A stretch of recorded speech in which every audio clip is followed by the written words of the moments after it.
What if modern bedding technology has actually made us less capable of surviving cold? Consider this.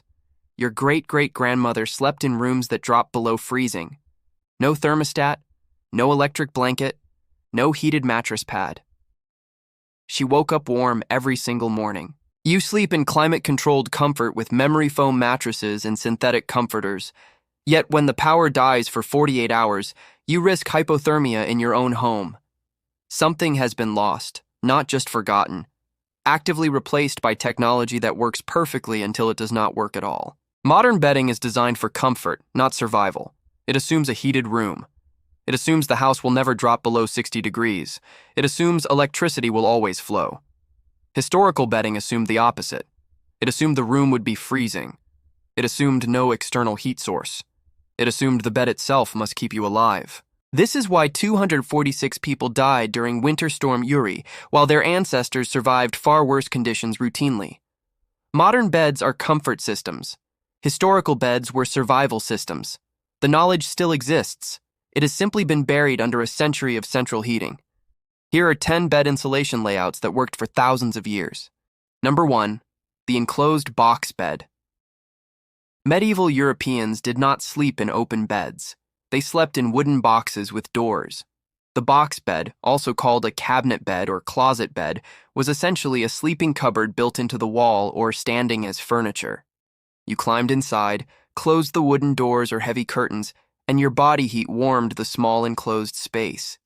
This design dominated Europe from the 15th century through the early 1900s. Scotland, Scandinavia, France, and the Netherlands all developed regional variations. Some were simple wooden enclosures. Others were elaborately carved furniture pieces passed through generations. The physics was brilliant. By reducing the air volume around the sleeper, body heat concentrated more effectively. The wooden walls blocked drafts. The enclosed space eliminated convection heat loss. One person could maintain comfortable sleeping temperatures even when the room outside dropped below freezing.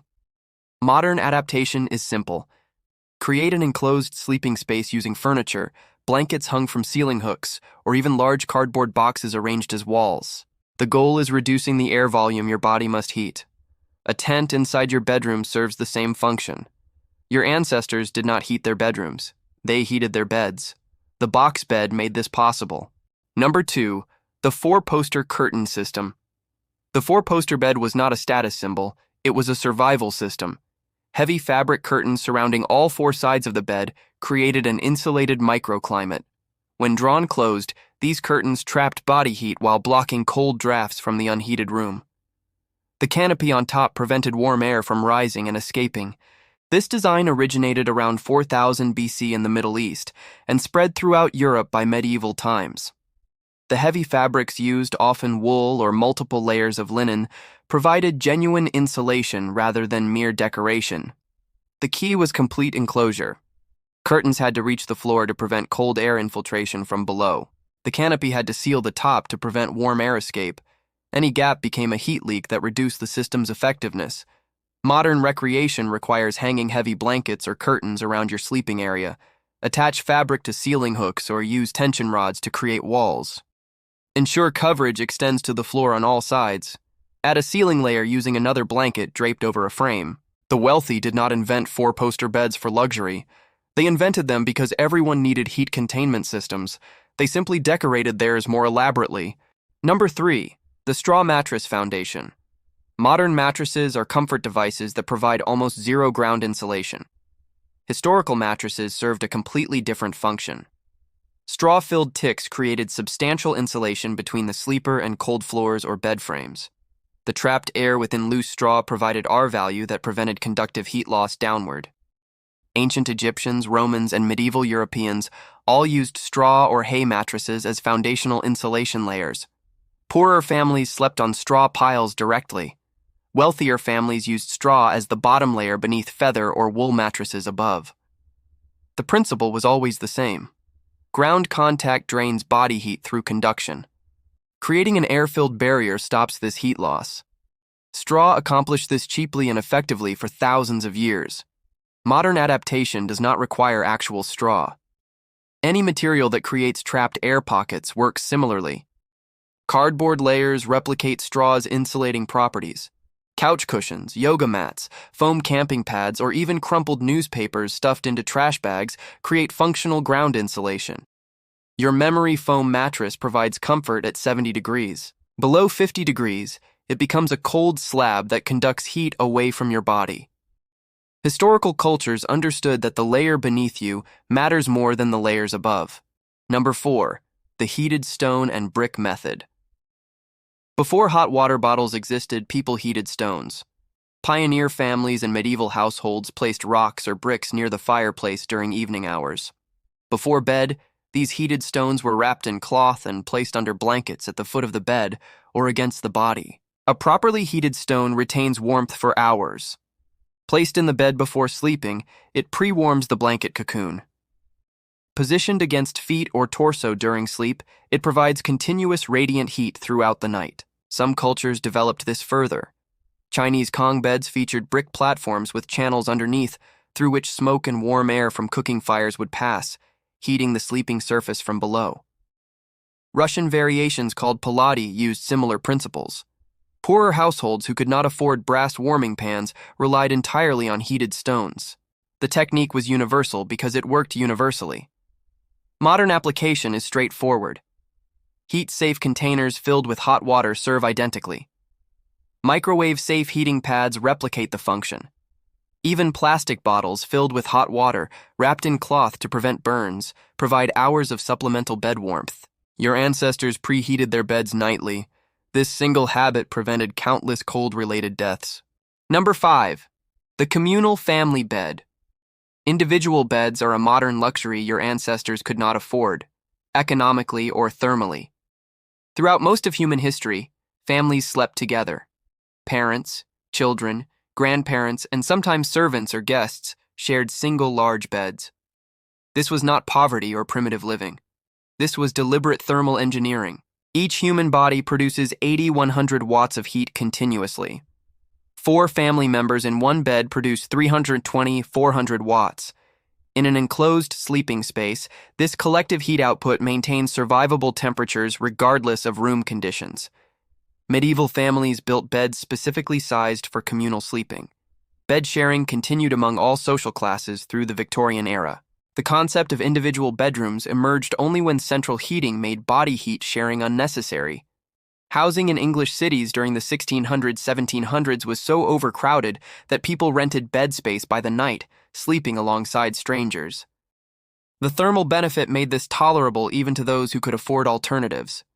Modern application requires abandoning privacy concerns during emergencies. Families should sleep together during blackouts. Children between adults gain heat from both sides. Pets add additional warmth. The embarrassment factor kills people when temperatures drop far enough. Survival overrides comfort. Your ancestors understood this instinctively. Number 6. The wool over cotton. Your cotton bedding will betray you in a survival situation. Historical cultures universally prioritized wool for cold weather bedding. Wool fibers trap air more effectively than cotton due to their natural crimp.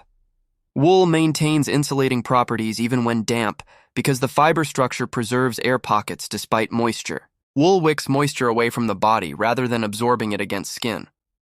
Cotton does the opposite. When cotton absorbs moisture from body perspiration, it loses insulating capability and holds dampness against your skin. The survival phrase "cotton kills" exists because cotton clothing and bedding have contributed to countless hypothermia deaths. Medieval and pioneer families reserved wool blankets for primary sleeping use. Cotton sheets served as bottom layers against skin where their smoothness provided comfort, but wool always formed the outer insulating layers. Heavy wool bed rugs were so valuable, they appeared in wills as inheritable property. A good wool blanket represented genuine survival insurance. Modern application means prioritizing wool blankets for emergency bedding. Synthetic fleece performs similarly if wool is unavailable. Position cotton sheets closest to body and wool or synthetics as outer layers. Never rely on cotton alone when temperatures drop. Number 7. The Japanese floor system. Japanese traditional sleeping demonstrates that floor sleeping works when done correctly. The tatami and futon system combines multiple insulation principles. Tatami mats, made from woven rush grass over rice straw cores, provide substantial ground insulation with R values comparable to camping pads. The cotton-stuffed futon mattress adds another insulation layer. Heavy quilted blankets called kakabuton complete the system. This combination allowed Japanese families to sleep comfortably on floors in homes that lacked central heating for most of the nation's history. The system worked because each component served a specific thermal function. Tatami blocked conductive heat loss to cold floors.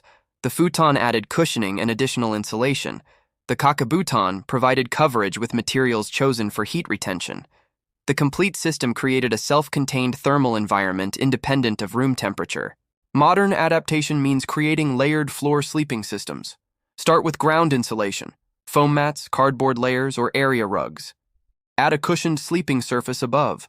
Cover with blankets arranged for maximum heat retention. The Japanese understood that floor temperature differs from air temperature. Addressing both separately creates sleeping environments that function regardless of room conditions. Number 8. The bed positioning strategy. Where you place your bed matters more than what you put on it. Historical households positioned beds according to thermal principles, not interior design preferences. Beds placed against interior walls stayed warmer than those against exterior walls. Beds positioned away from windows avoided cold draft exposure. Beds located in corners benefited from reduced air circulation and heat loss. Pioneer cabins often positioned beds near, but not directly against fireplaces or stoves. Too close meant fire danger. Too far meant inadequate heat benefit. Optimal placement received radiant warmth while remaining safe. Upper floors were often preferred for sleeping because heat rises. Attic sleeping spaces, though humble, remained warmer than ground floor rooms. This knowledge informed household layouts for centuries. Some cultures positioned beds in alcoves or recessed wall spaces, creating natural partial enclosures that reduced heat loss without full-box bed construction. Modern application means evaluating your bedroom thermally during blackouts. Move sleeping arrangements away from exterior walls and windows. Position toward interior walls and corners. Consider relocating to upper floors if safe. Block drafts from windows and doors near sleeping areas. Room choice and bed position can determine survival outcomes when temperatures drop severely. Number 9. The layered covering sequence. Historical bedding followed specific layering sequences for maximum heat retention. The bottom layer consisted of sheets or light fabric against the skin for comfort and moisture management. Above this, lighter blankets provided initial insulation without excessive weight. Heavier wool blankets formed the middle layers where bulk trapped maximum air. The top layer often consisted of quilts or coverlets that blocked drafts and sealed the system. This sequence served multiple functions. Light layers against skin allowed moisture to wick upward. Progressive weight increases from bottom to top maintained loft without compression. The outer layer sealed warmth inside while protecting inner layers from room air. Many historical beds included separate foot coverings because feet extend beyond body heat concentration zones. Additional blankets positioned only over feet prevented the heat loss that cold extremities cause. Bed curtains, when present, formed the final sealing layer around the entire arrangement. Modern application means arranging available blankets in deliberate sequence rather than random piling. Sheet first, then lighter blankets, then heavier coverings, then a draft-blocking outer layer. Add extra coverage for feet specifically. Create enclosure around the entire arrangement if possible. Sequence matters as much as quantity. Number 10. The pre-warming ritual. No historical culture entered cold beds with cold bodies. Bed warming was universal practice before central heating. Brass or copper warming pans filled with hot coals were slid between sheets before sleeping. Hot stones wrapped in cloth preheated the foot area. Hot water bottles warmed the regions where body heat would later concentrate. The body itself was prepared through deliberate warming. Light exercise before bed raised core temperature. Warm beverages heated from inside. Warmed nightclothes prevented immediate heat loss when undressing. This pre-warming ritual served critical function. Entering already warm blankets meant body heat maintained warmth rather than first having to generate it. The thermal debt of cold bedding was eliminated before sleep began.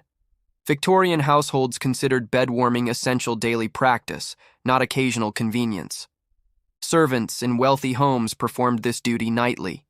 families without servants assigned the task to children or performed it themselves. Modern application means never entering cold bedding. Use hot water bottles, heated rice bags, or hair dryers to pre-warm sleeping areas. Perform light exercise before bed. Drink warm beverages. Dress warmly before entering the bed system. Your ancestors prepared their beds as deliberately as they prepared their meals. This habit kept them alive. For thousands of years, humans survived winters that would kill modern Americans in days. They had no electricity, no central heating, no insulated walls, no synthetic materials engineered for warmth. They had knowledge. Bed insulation layouts developed through countless generations of trial, error, and death. The box bed, the curtain system, the straw foundation, heated stones, communal sleeping, wool prioritization, floor insulation systems, strategic positioning, layered sequencing, pre-warming rituals. None of these techniques required technology. All of them required understanding that beds were survival systems, not comfort accessories. Central heating erased this knowledge within 3 generations. Your great-grandparents knew these techniques instinctively. Your grandparents remembered some of them. Your parents likely knew none. You were never taught any of it. Winter storm. Uri killed 246 people in homes with beds and blankets. The 1899 Great Blizzard killed far fewer despite far worse conditions and far less technology. The difference was not equipment. It was knowledge. These 10 layouts cost nothing to implement. They require only understanding the principles that kept humanity alive before electricity made us forget them. The next extended blackout will test whether we remember in time. Your bed can be a comfort accessory that fails when needed most. Or it can be a survival system engineered for the worst conditions. The choice is made before the power dies.